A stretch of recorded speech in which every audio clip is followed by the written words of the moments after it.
여러분의 행복의 기준이 뭘까요? 또 언제 가장 행복하다고 여러분 느끼며 사셨습니까?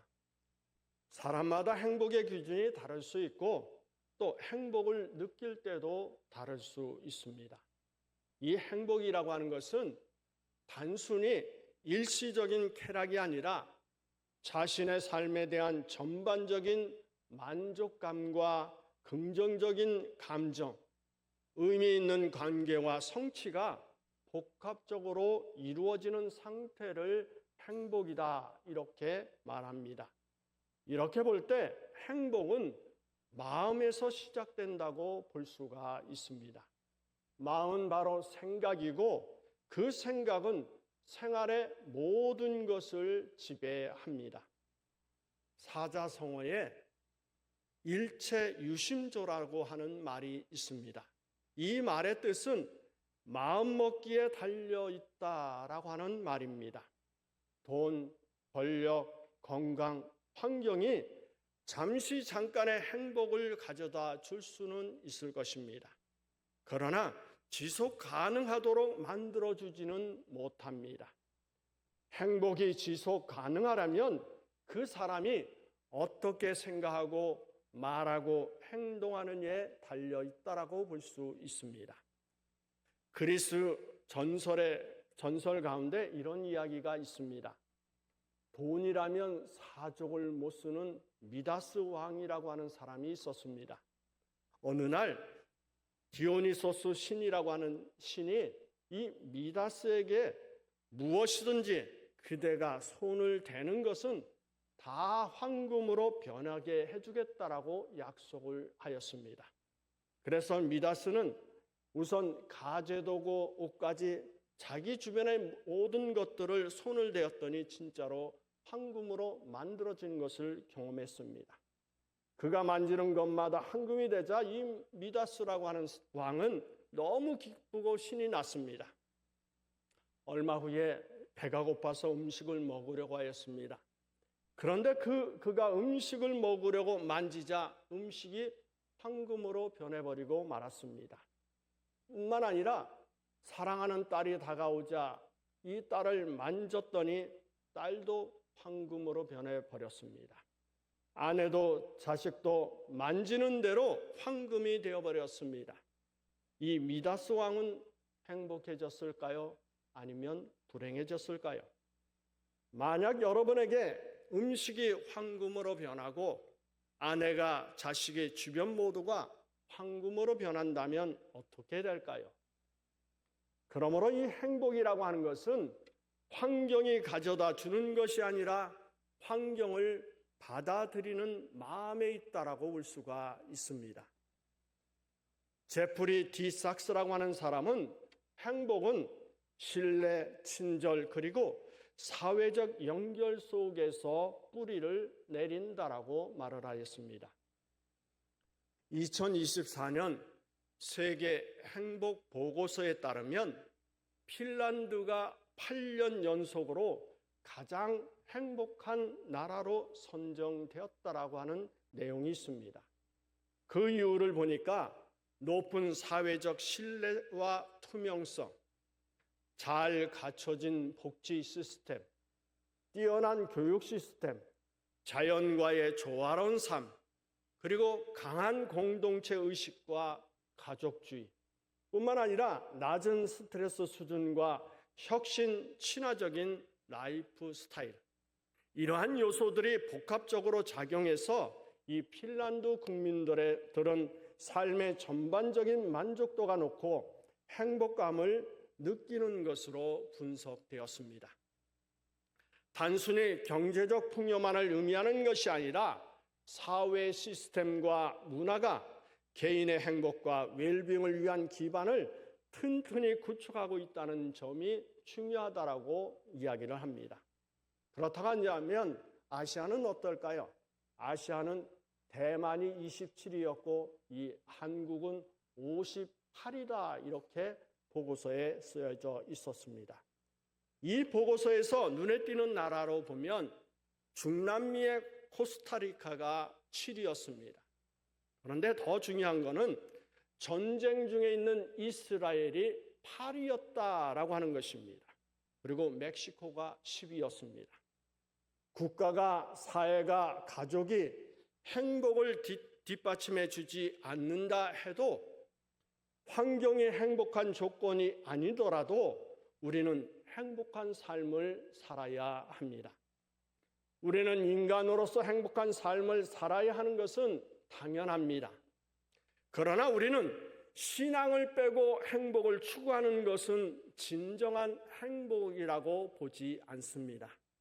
그렇다면 성도의 행복은 어디에서 올까요? 오늘 봉독해드린 시편 112편은 111편과 함께 짤막한 22개의 문장으로 되어 있는 시입니다. 이것은 언어의, 그러니까 원본의 이야기를 하는 것입니다. 각 문장의 첫머리는 22개의 히브리어 알파벳으로 시작되고 있습니다. 이 내용을 살펴보면 시편 111편은 하나님의 위대하심을 찬양하고 있다면 오늘 본문 112편은 하나님을 섬기는 성도의 행복을 노래하고 있다라고 볼 수가 있습니다. 그런 의미에서 오늘은 성도된 우리의 참된 행복이 무엇인지 본문을 통해서 살펴보려고 합니다. 먼저 성도의 진정한 행복은 하나님과 올바른 관계를 맺는 데 있습니다.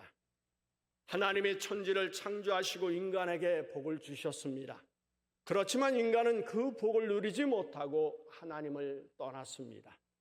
그런데도 불구하고 하나님은 인간을 너무 사랑하셔서 하나님의 아들 예수 그리스도를 이 땅에 보내셔서 하나님과의 관계를 회복시켜 주셨습니다. 하나님은 예수 그리스도를 믿기만 하라고 말씀하십니다. 예수를 믿는 믿음이 우리에게 행복을 가져다 준다라고 하는 결론입니다. 따라서 하나님과의 관계를 바로 맺는 것이 복이라고 하는 것입니다. 지금 행복하게 사는 것 같아도 하나님과의 관계가 끊어지거나 하나님과 불편한 관계에 있다면 이미 복이 떠난 것이라고 결론을 내려도 과언이 아닐 것입니다. 그렇다고 한다면 하나님과 올바른 관계를 맺으려면 먼저 하나님을 경외해야 합니다. 오늘 본문 1절에 할렐루야 여호와를 경외하며 라고 말씀하고 있습니다. 세상에는 많은 종교가 있고 신이라고 부르는 것들이 수없이 많습니다. 사람들이 왜 종교를, 왜 신을 찾을까요? 행복하려고 찾습니다. 시편 96편 4절부터 7절에서 다윗은 이렇게 노래합니다. 제가 한 절, 여러분 한 절 교독할까요? 시편 96편, 6편인데 94편으로 나오네요. 96편을 제가 읽겠습니다. 여호와는 위대하시니 지극히 찬양할 것이요 모든 신들보다 경외할 것이며 만국의 모든 신들은 우상들이지만 여호와께서는 하늘을 지으셨음이로다. 존귀와 유언이 그 앞에 있으며 능력과 아름다움이 그의 성소에 있도다. 만국의 족속들아 영광과 권능을 여호와께 돌릴지어다. 여호와께 돌릴지어다. 바로 그렇습니다. 만방의 모든 신은 헛것입니다. 실제로 존재하는 것이 아닙니다. 사람이 생각하고 고안해서 만든 것이 신입니다. 그러므로 이 신들은 사람을 돕지 못합니다. 도울 힘도 없습니다. 오히려 사람이 도와줘야 할 신들이라고 말해도 과언이 아닙니다. 그럼에도 불구하고 많은 사람들은 이 헛된 신을 섬기며 헛된 신에게 경배를 합니다. 뿐만 아니라 신이 살아있는 것처럼 보이는 경우가 있습니다. 바로 그것은 마귀의 역사입니다. 마귀는 인간을 미혹해서 자신이 창조주 하나님인 양 믿게 합니다. 그러나 우리가 섬기는 하나님은 천지를 창조하신 전능하신 하나님이십니다. 마귀의 일을 멸하려고 예수 그리스도를 이 땅에 보내신 분이 창조주 하나님 우리가 믿는 분이십니다. 특별히 온 가족이 하나가 되어 하나님을 경외하는 가정처럼 복받은 가정은 없습니다. 본문 2절 3절에서 그 후손이 땅에서 강성하고 부와 재물이 그 집에 있다라고 말씀하고 있습니다.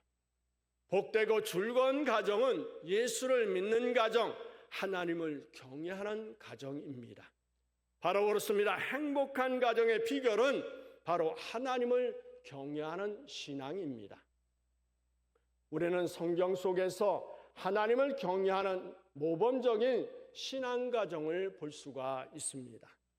오로지 하나님의 명령에 순종한 아브라함의 가정이라든지 또 온 집이 하나님만을 섬기겠다라고 선포한 여호수아의 가정, 그리고 나오미와 룻의 가정도 있습니다. 사무엘의 가정을 볼 수가 있습니다.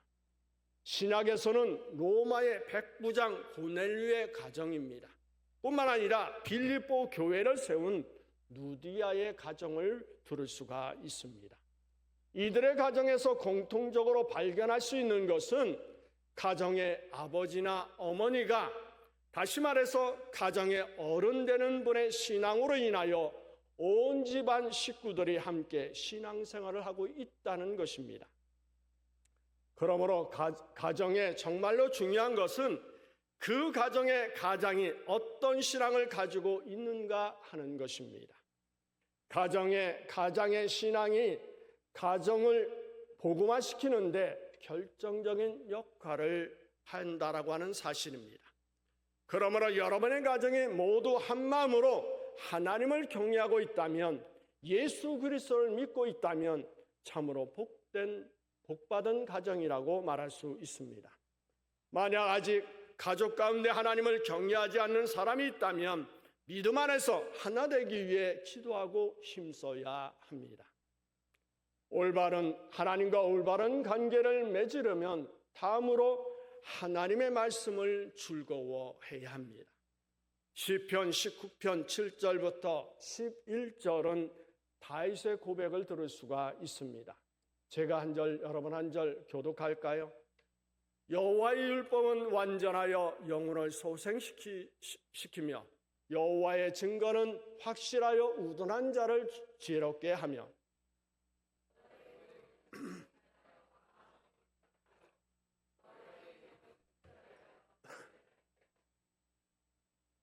여호와를 경외하는 도는 정결하여 영혼까지 이루고 여호와의 법도도 진실하여 다 의로우나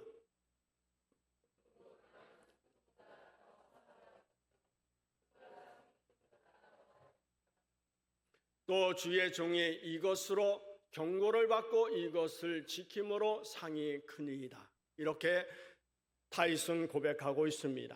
또한 사도 요한은 계시록 1장 3절에서 말합니다. 이 여호와의 말씀을 읽는 자와 듣는 자들과 그 가운데 기록한 것을 지키는 자들의 복이 있나니 때가 가까웠습니다. 그러므로 성도의 행복이라고 하는 것은 복의 근원 되시는 하나님과의 관계를 바로 맺는 데 있습니다. 그렇다고 한다면 하나님과의 관계를 바로 맺는 구체적인 방법이 뭘까요? 첫째로는 하나님께 예배하는 경외의 삶, 예수 그리스도를 믿는 믿음입니다. 둘째는 하나님의 말씀을 듣고 지키는 삶입니다. 더구나 하나님의 말씀을 듣는 것을 즐거워하고 하나님의 말씀 읽는 것을 즐거워하고 하나님의 말씀대로 살아가는 것을 즐거워한다면 이보다 복된 생활은 어디에 있을까요? 그러나 안타까운 것은 아직도 많은 사람들이 하나님의 말씀을 즐거워하는 것이라 아니라 외면하고 산다고 하는 사실입니다. 많은 사람들이 하나님의 말씀은 진리입니다가 아니라 하나님의 말씀은 진리입니다라고 생각한다라고 하는 것입니다. 이해하셨습니까? 그래서 누가 잔소리를 하면 설교하네, 또 설교하고 있어, 설교하지 마, 이런 이야기들을 합니다. 이런 용어를 무심코 사용하는 사람들의 사고방식 속에는 설교가 곧 잔소리다라고 여기는 것 아닐까요? 여러분들 하나님의 말씀을 듣는 시간을 얼마나 즐거워하며 그 시간을 기다리고 있습니까? 여러분 하나님의 말씀을 읽고 배우는데 얼마나 많은 시간을 투자하고 있습니까? 이런 행복을 깨달은 사람만이 시편 119편 103절에서 노래하는 것처럼 주의 말씀의 맛이 어찌 그리 단지요 내 입의 꿀보다 더하니다라고 노래할 수 있습니다. 이런 고백이 나올 수 있는 사람이 정말 행복한 사람입니다. 여러분이 이러한 행복을 누릴 수 있기를 예수의 이름으로 축원합니다. 또 하나는 성도의 진정한 행복은 사람과의 관계 속에서 나타날 수 있습니다.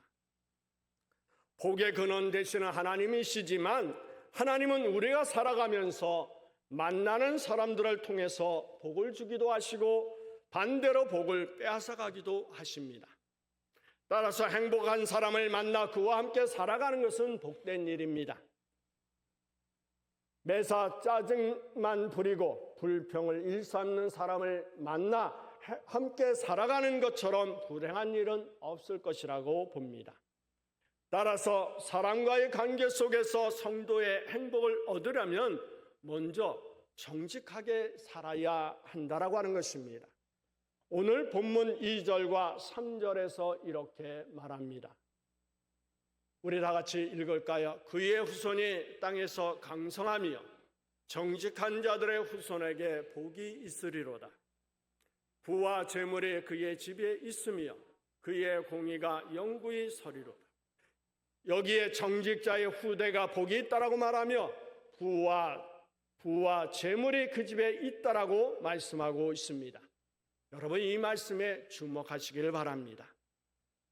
하나님 앞에서나 사람 앞에서나 정직하게 사는 사람이 복이 있다라고 하는 말씀입니다.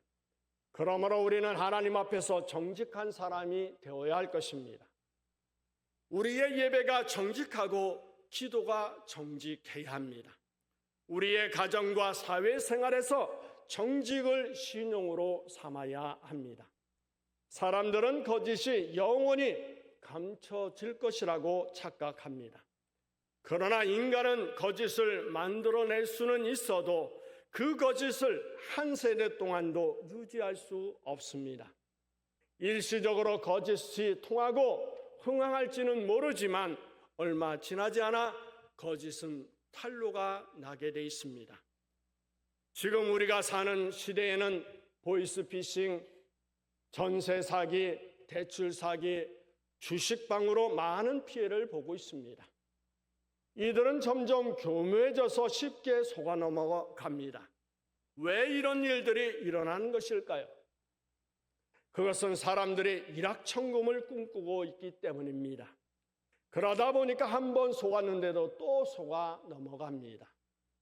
이제 우리나라는 경제적으로 상위국에 속해가고 있습니다. 이를 위해 우리는 얼마나 많은 시간 동안 피땀을 흘리며 일하고 전략했습니까? 그러나 이와 같은 경제적인 부흥을 유지하기 위해서는 무엇보다도 정직과 성실이라고 하는 정신적 자원이 필요합니다. 좋은 나무는 좋은 열매를 맺고 나쁜 나무는 나쁜 열매를 맺는다는 사실을 잊지 말아야 합니다. 인간은 두 사람 이상의 사회적 단위를 이루어 살아갑니다. 따라서 정직하지 않아 신용을 잃으면 개인이나 사회나 국가는 언젠가 망하고 맙니다. 그러므로 우리는 정직하게 말하고 정직하게 행동해야 할 것입니다. 하나님은 정직한 사람을 축복하십니다. 본문 4절은 말씀합니다. 정직한 자에게는 흑암 중에 빛이 일어나니 나나니라고 말씀하고 있습니다. 하나님은 의로운 분이십니다. 우리가 하나님을 바라보고 정직하게 살아갈 때 하나님께서 하늘문을 여시고 우리에게 복을 베풀어 주실 것입니다. 하나님 사람과의 관계 속에서 성도의 행복을 얻으려면 다음으로 이웃을 도와줄 줄 알아야 합니다. 도움을 받고 사는 사람이 행복할까요? 돕고 사는 사람이 행복할까요? 두말 할 나위 없이 돕고 사는 사람이 행복한 사람입니다. 내가 남을 돕고 살 수 있는 형편이 있는 것이 얼마나 행복한 일일까요? 그러나 비록 넉넉히 살고 있으면서도 남을 돌아볼 여유가 없이 자신만을 위해 살아간다면 부자로 살아갈지는 몰라도 행복하게 살아가지는 못할 것입니다.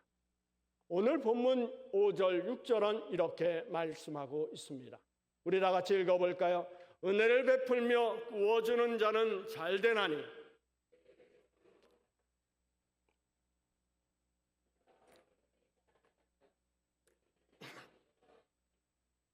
여기에 구워진다는 말이 나옵니다.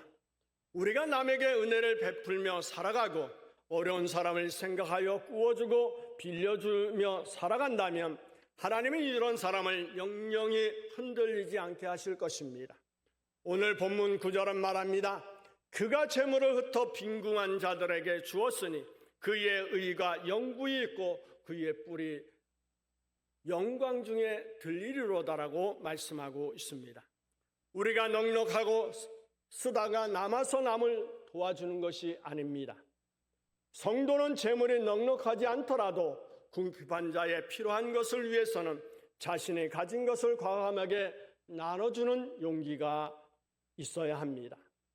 그러나 악인들은 부정한 방법으로 재물을 축적하고는 허영으로 탕진하고 맙니다. 누가 행복하고 누가 불행한 사람일까요? 여러분은 어떻습니까? 여러분은 행복한 사람입니까? 아니면 불행한 사람입니까? 만약 행복을 주택의 평수에서 찾으려고 한다면 불행한 사람일지 모릅니다. 행복을 예금 통장의 잔액으로 확인하려고 한다면 불행한 사람일 수도 있습니다. 그러나 진정한 행복은 하나님을 경외하며 하나님의 말씀을 즐거워하여 하나님과 바른 관계를 맺는 데 있습니다. 더 나아가 정직하고 성실한 삶과 이웃을 사랑하는 이웃과 바른 관계를 맺는 데 있다는 사실을 잊지 마시기를 바랍니다. 여러분은 세상의 기준으로 보는 행복이 아니라 세상의 기준보다 더 나은 성도로서 진정한 행복을 누리는 삶이 되시기를 예수의 이름으로 축원합니다.